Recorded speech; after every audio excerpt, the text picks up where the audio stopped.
Episode 25. Hi, how are Hi. you feeling? I'm great. It's, Yeah. it's going into a holiday weekend. Episode 25. I mean, we made it. So, We have been doing this oh my God, that means we've been doing it more than 25 weeks, even like 30 weeks. Oh my gosh. yeah, no, it's been a while. Good job being committed, Dan. Wow. I know. Even when I'm not here. You got to keep going. That's what the hardest part is, right? If you stop, you won't get back on the train. So, It's no, true. this is It's good. like working out. No. What's that? I said it's like working out. Exactly. You just got to keep going. You just got to keep grinding it out, So that's what we've been doing. So, yeah, thanks to everyone that's tuned in. I know over the past 25 episodes, we've had thousands of views, so that's been impressive. And yeah, I'm actually, pretty grateful for everybody that's tuned in and watched it. So appreciate that a lot. for sure. Yeah. Today we have a big show today, Crystal. We have Tell me, I'm excited. Who's the special Joe guest? Marks from FanDuel coming on. So, woo, that's exciting. I know know very little about FanDuel, so as always, I will get to learn things. Oh, FanDuel's where it's at. It's fun. I use FanDuel a lot actually, so it's fun. I like it. So Great. You'll learn. It's like sports betting, kind of fantasy sports betting, but yeah. So let's bring Joe right in, and we can get going here. All right. Hey, Joe, how are you, buddy? Hey, guys. Hi. I am great. How are you guys doing? Good, man. Welcome to the 25th episode. I'm glad we could have you as a guest. I'm excited. Thank you. And I'm excited to be the 25th guest, actually. Yes, that's true. It's true. Yeah, that's good. So, Joe, tell us who you are and what do you do for FanDuel? And for people that don't know FanDuel, what's FanDuel all about? Tell us what FanDuel is. Yeah, absolutely. So my name is Joe Marks. I'm a research analyst at FanDuel. And we were, and I've been at FanDuel for a very long time. So we were FanDuel originally, and now we are FanDuel Group. Oh, okay. Basically just like an innovative sports tech entertainment company, like all of the above. And we kind of changed the way consumers engage with their favorite sports teams, leagues. But kind of getting a little more granular, we're like the premier gaming destination, let's call it, in the United States. So we consist of a portfolio of brands that cover sports betting, daily fantasy sports, TV and media, and casino. So daily fantasy sports, Crystal, just so you know, is a little bit different than sports betting. It's similar to like the typical season long where you draft a team and then however the players do in their games, you accumulate points. And based on those points, you in the season long sense, you win a game, and then at the end of the season, you win the big pot. But I think Dan made me do this one time. Yeah. She last year, but I think she fizzled out. Did you win? No, I just abandoned it. I totally forgot my login and everything. This was the season long one. Well, yeah, so daily, it literally is a daily format where you play every day, and if your team does really well, you can win a lot of money. Fun. Yeah, no, it's fun. I like the GPPs, but that's just me. So. But yeah, so at FanDuel, I work on the branded insights team. Basically run studies, analyze data, and a huge fan of QuestionPro, as Dan will know. I've been working with you, I don't know, Dan, like it's been a long time, man. I mean, even goes prior to FanDuel. So yeah, it goes back a ways. Wow. That's awesome. Yep. So, Joe, real high level, what sort of research, or what types of research do you do at FanDuel, or does FanDuel conduct? And maybe give us some background there. Yeah, sure. So super high level, we definitely don't want to give out some secret sauce. No, we don't want you to do that either. So. We run a lot of longitudinal studies. Okay. So tracking user sentiment over time is a big thing here. And it really just helps us kind of keep a pulse on what's going on with our products, how our customers are feeling. And then just kind of like, just like a pulse, a real check-in that we could just keep tracking over time and comparing data. Right. And then what sort of like interesting studies have you run recently that come to mind, with obviously without giving away any secrets or trade secrets, but what sort of interesting things have you run lately? So this is a big QuestionPro thing. So my team always teases me because I'm a sucker for max diffs. I like it. Big sucker for max diffs. So, and I guess for most of this, Dan, I'm going to praise max diffs. Well, max diffs and short surveys are my big thing. All right. I like it. I can get with that for sure. Because so like interesting study. I guess I literally try to put a max diff in most of my surveys, and it's just the idea that it just makes the surveys more concise. But like again, centered around max diff. So it's just like the ability to select the two choices and then get all this extra data just like makes me so happy. Joe, I think you're literally like inspiring my like moderate disdain of research some days. Like disdain. You talk about it with all this love, and then I'm always like, oh my god, you guys, I don't understand. Dan said Gen Pop earlier, and I was like, I don't know what that is. You're inspiring, Joe. I can feel your love of research literally coming through the screen. See, that's amazing. But so I'm just trying to think of anything. They're all interesting, but like I guess offers too is a big thing where it's like if there's a specific offer that you may see when you go on the site, it's very cool to me to be able to present a respondent with a max diff with a bunch of different offers laid out. And instead of the respondent having to say like, oh, I'm going to rank this one and then this one and then this one, it's very tedious where when you actually look at the question and you're like, oh, I just picked this one and this one. It's very exciting as a researcher to then go in the back end and all of that ranking is kind of done for you. Right. No, I think you hit it right where you said it's easy for the respondent, but yet you get so much data in the back end that it makes it, it's exciting, right? Have you tried anchored max diff yet? I was just going to say, quick QuestionPro plug. It's amazing because then you get the importance layer laid on. Exactly. Yeah. Where, I mean, I feel like, and I'm not tooting my own horn here, but I feel like I did do that in previously, but just having that function out, because then you have to like add the logic and a bunch of other stuff. So just being able to click a button and have anchoring, it's amazing. Yeah, no, it's awesome. I think it really adds to the depth too of information that you can get. And these choices might be important, but how relative are they even important to the respondent? You really get that. So that's good. Joe, do you have a community obviously with us as well of FanDuel users? How has the community helped your research? It's been immensely helpful. So again, praising short surveys here. Yep. Just having the ability, because we work very fast here. I mean, I'm sure like other companies, but just having the ability to click a button, get on the community, and then create a short survey that we could send out. We could have data by the end of the day. So if a stakeholder has this burning question that they want to get out, it's been so helpful for the team because it's just like, no problem. I can write something up, send it out, and get you an answer. It just that sheer ability is I want to say life-changing, at least for me, because there used to be a lot of steps that we had to go through in order to actually get the correct sample that we want to get the survey out.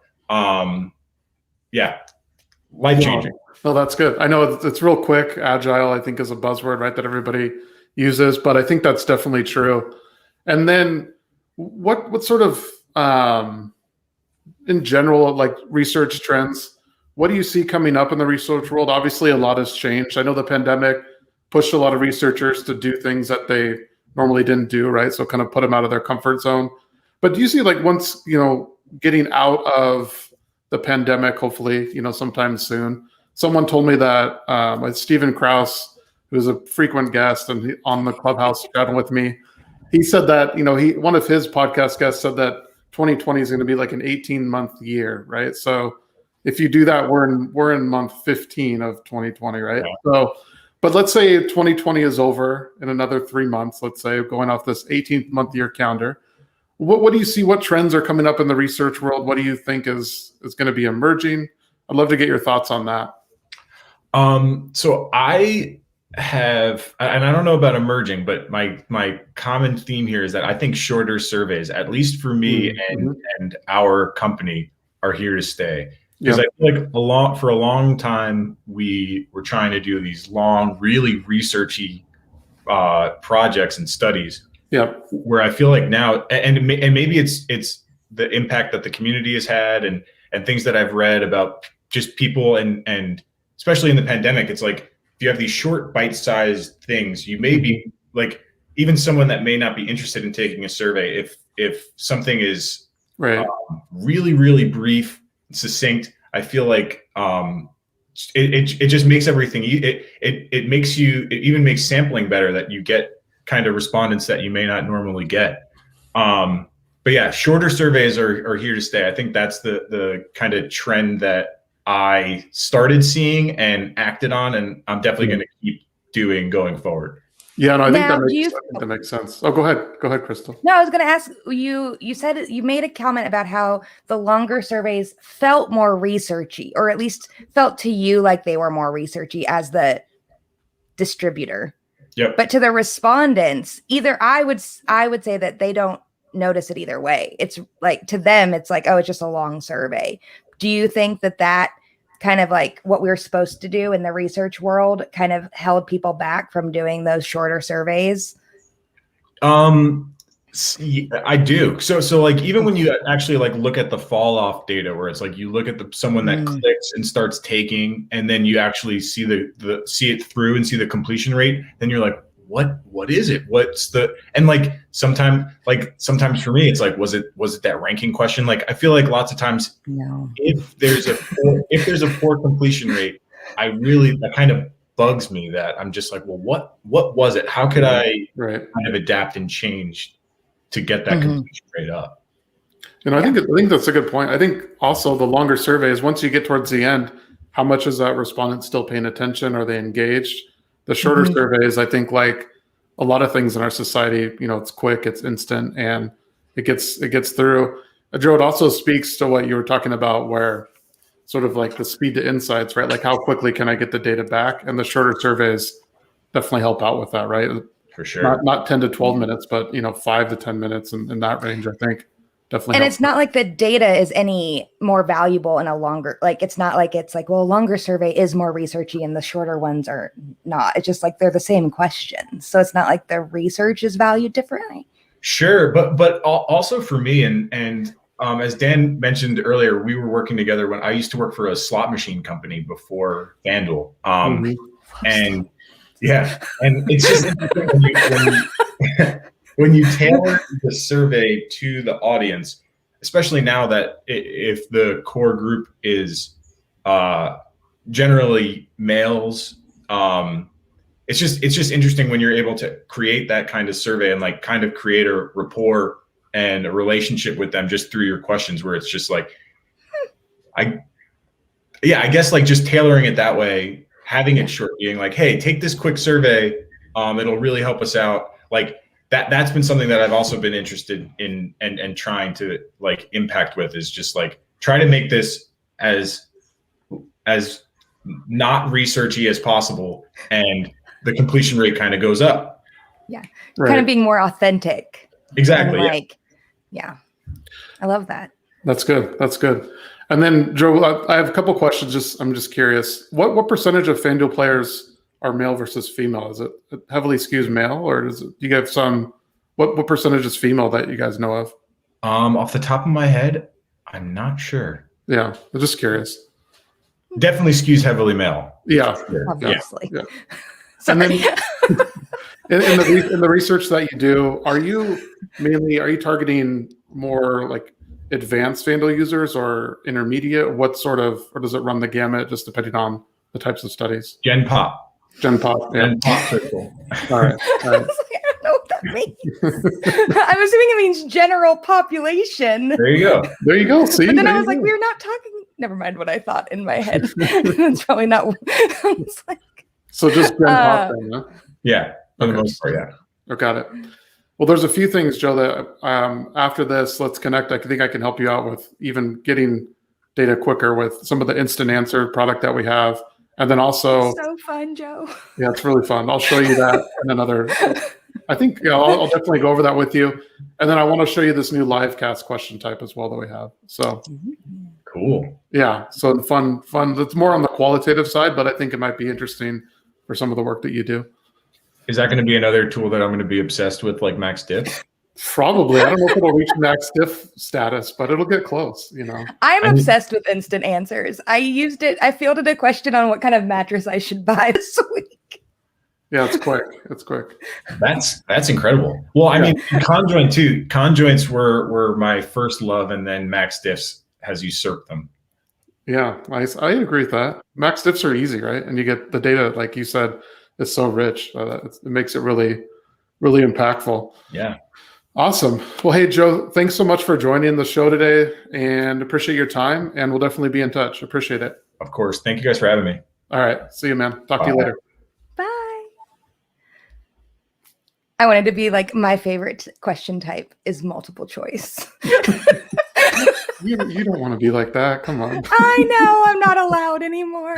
But for everyone watching, in the comments, I did put our blog post explaining Anchored Max Diff in case you were wondering about it. We did a webinar about it. We have a blog post about it, and you can find it in the app now.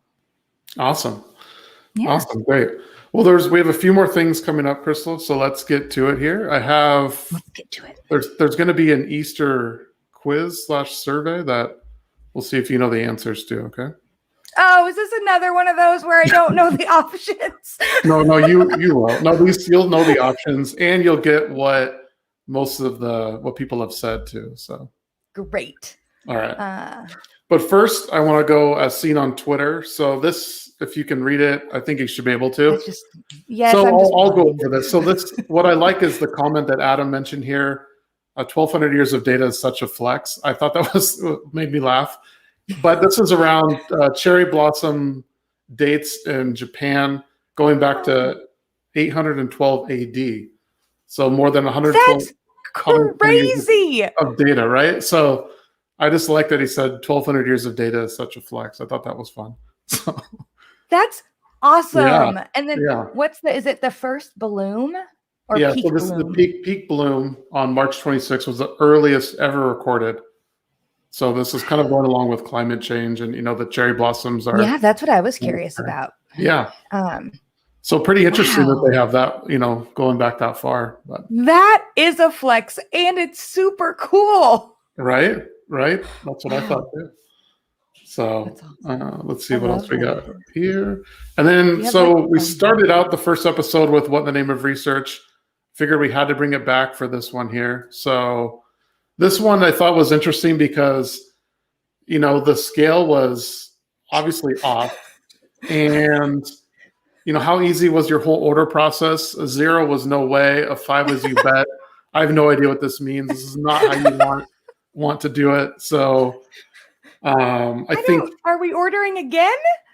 I don't know what we're doing here, but the whole order process was either no way or you bet. So don't do this. Go easy, very easy, not easy. Use a standard 5-point scale here. Is what. Oh. Okay. Man. Now I want to show you. So this picture is of the world's largest Easter egg. Okay. So just remember this one, okay? Because it's going to come up in a question here in a minute, and I just wanted to have you see it, what the respondents saw when they answered the question, okay? All right? Okay. Yep. All right. I'm ready. You tracking? All right. Here we go. Let me get this set up here. And it kind of looked like a mind trick. Oh yeah, it kind of does actually. You're right. Mm-hmm. Okay. So let's go over this data here. You'll actually get what the respondents answered. So we fielded this study using our panel that we have. And so you'll get the benefit of asking the audience. If you remember, Who Wants to Be a Millionaire? They asked the audience. So right. What was the first Easter basket supposed to resemble? Is it a bird's nest, a flower pot, or a fruit basket? I'm assuming it's supposed to be a bird's nest, but my gut says it's a fruit basket. Are you going to go with the audience here?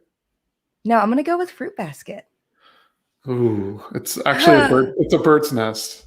So. I was thinking like it might have been like something to like offer to the gods, but that doesn't make sense because Easter's a Christian holiday. I take it back. I kind of thought about this too, and I thought, well, what do you commonly find in an Easter basket?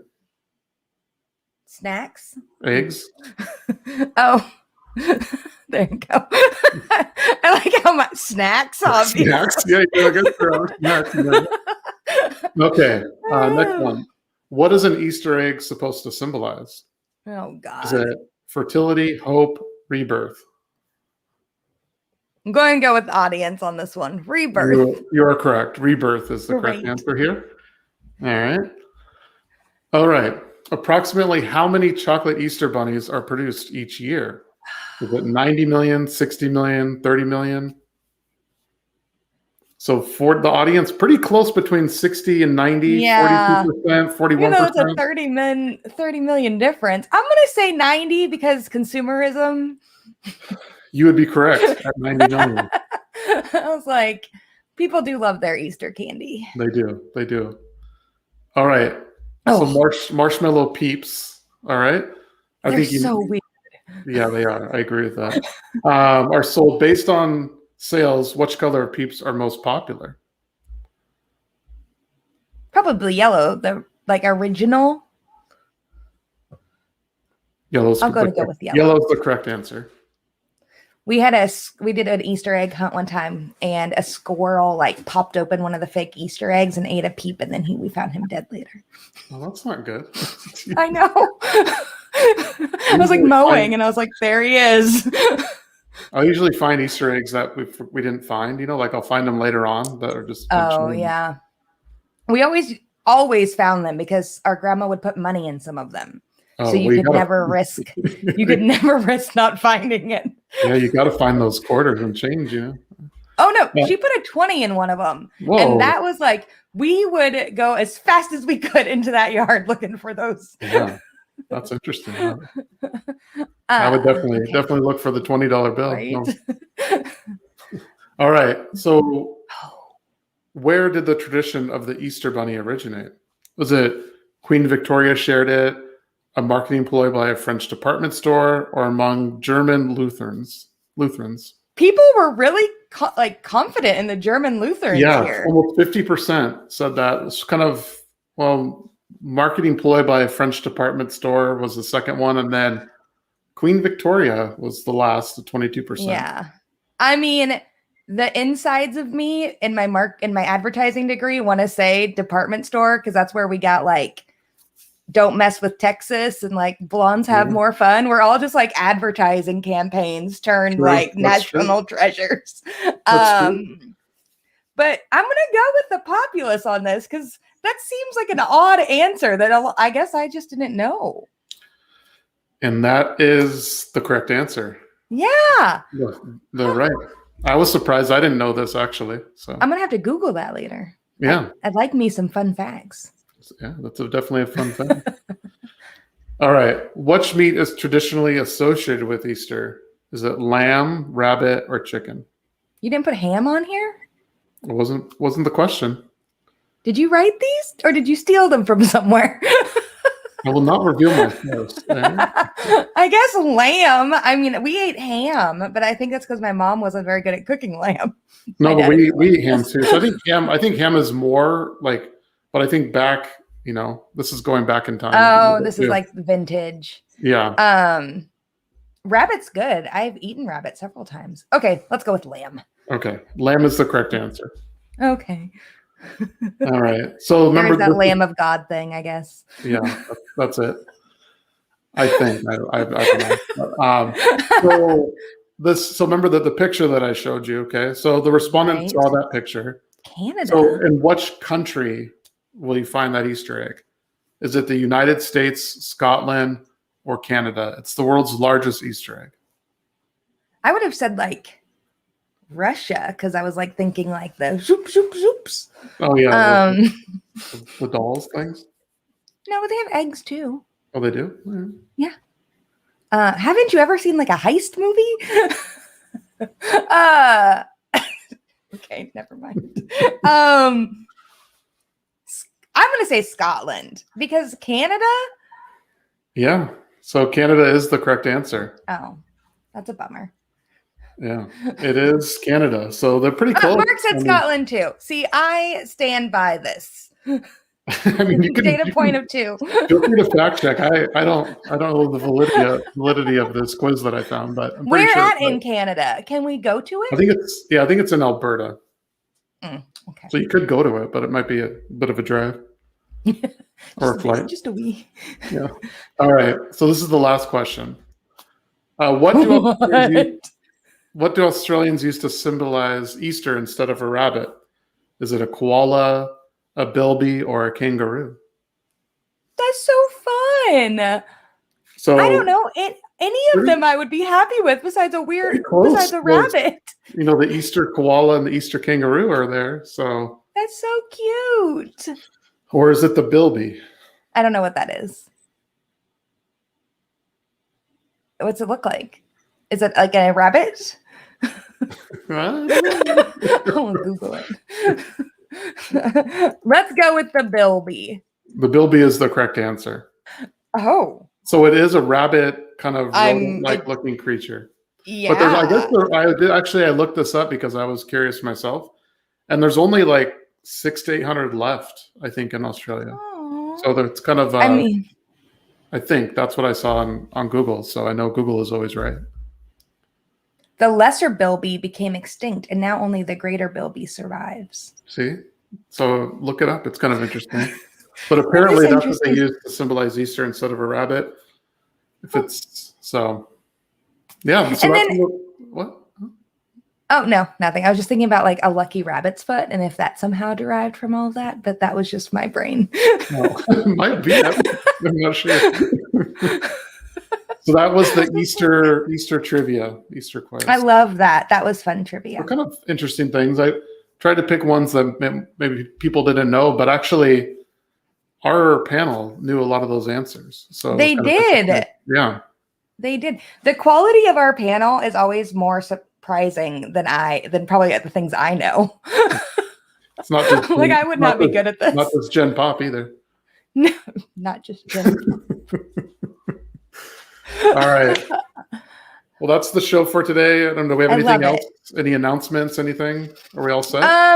We have X Day coming up on May 11th, which is pretty exciting. We're just finalizing the agenda today. Yes. Dan is going to be leading our keynote panel of customers. I'm excited about that. Dan's finding out about it right now. No, I'm kidding. No, yes, I am. But that's all right. I'll do it. Dan will be leading our keynote customer panel, which is going to be really exciting. And then Ken, our president of CX, will be leading a conversation around customer experience. Awesome. And then Sonia will be leading a how to avoid burnout conversation. And so we have a really great X Day spring lineup planned. It's going to be a little shorter than fall X Day.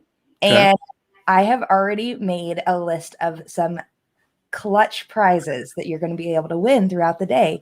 So you'll see a lot of Dan and I hosting and bantering and giving away free stuff. Awesome. Yeah. If you like Live with Dan, you'll love X Day, I think, right? Is that it's the same demographic of human beings? Yeah, maybe. We'll see. I love it. Looking forward to that. Cool. Well, hey, thanks, Crystal, for joining me on the 25th episode of Live with Dan. Thanks for all your work. And with that, we'll see y'all next week. Bye, guys.